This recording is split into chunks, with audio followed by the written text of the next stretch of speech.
Bonjour, je suis Catherine Héberbion, naturopathe, accompagnatrice de la femme à toutes les périodes de la vie et plus particulièrement les femmes qui rencontrent des problèmes gynécologiques et ou digestifs.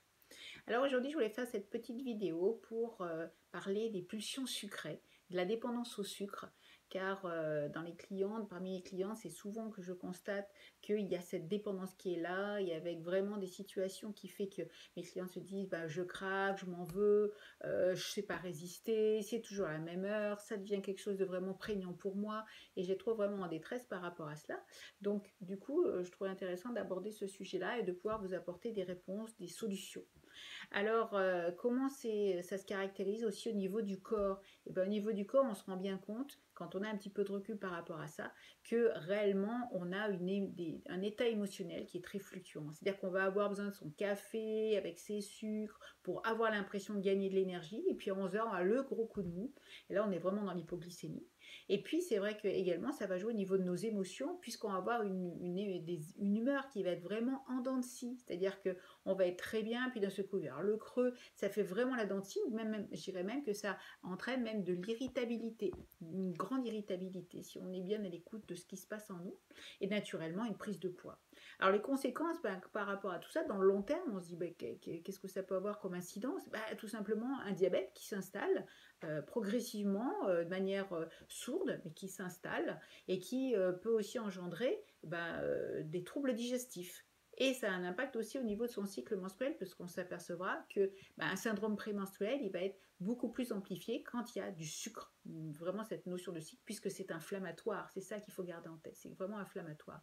Et puis naturellement que ça joue sur la ligne, puisque quand j'irai au niveau du sucre, c'est soit une prise de poids qui se situe au niveau de l'abdomen.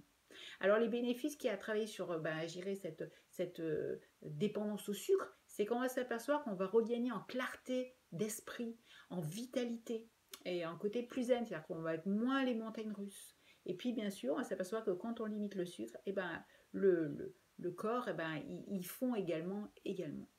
Et donc, dans les solutions que je voulais vous proposer par rapport aux dépenses au sucre, c'est déjà vous faire prendre conscience que le sucre appelle le sucre.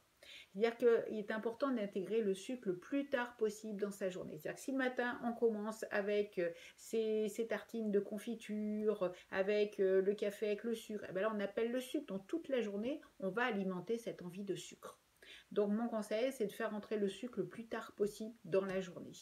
Idéalement, on va dire vers 16 heures. C'est l'heure où vraiment, là, le sucre est le mieux assimilé.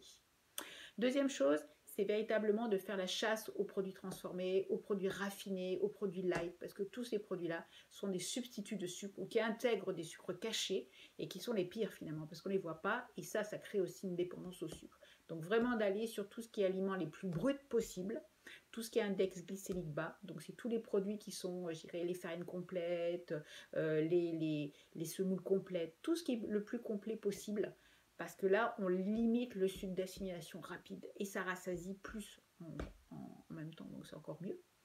Et donc aussi, je conseille de remplacer le sucre par le bon gras. C'est-à-dire que le matin, au lieu de faire son petit déjeuner confiture et sucre, on va faire plutôt, je dirais, un petit pudding de chia avec de la noix de coco, avec, je dirais, des amandes, des noix. Tout ça va caler et va éviter le pic d'insuline. Autre petite astuce, c'est utiliser des épices. La cannelle, la badiane, la vanille sont des super substituts que vous pouvez rajouter dans ce que vous cuisinez comme sucre naturel. Ou bien j'irais même en tisane. Il y a des choses merveilleuses avec de la réglisse qui calment aussi les envies de sucre. Et puis tous les petits encas. Les petits encas, c'est aussi dire peut-être que j'ai des bâtons de carottes qui traînent dans mon frigo, peut-être que j'ai des petites tomates, peut-être que j'ai un petit jus de légumes de betterave. Tout ça aussi, c'est des moyens de calmer ces envies de sucre. Alors tout ça, c'est des petites choses qu'il faut installer progressivement dans son quotidien pour installer ses réflexes, trouver ce qui vous plaît au niveau du goût. Mais en tous les cas, c'est un moyen de mettre le pied à l'étrier pour commencer à se libérer du sucre. Voilà, j'espère que cette vidéo vous a parlé, vous a donné des solutions dans lesquelles peut-être vous êtes reconnu ou en tous les cas vous permet d'avancer sur votre chemin. Si vous souhaitez en savoir plus sur l'accompagnement du sucre, vous pouvez aller sur mon site www.équilibreféminin.fr.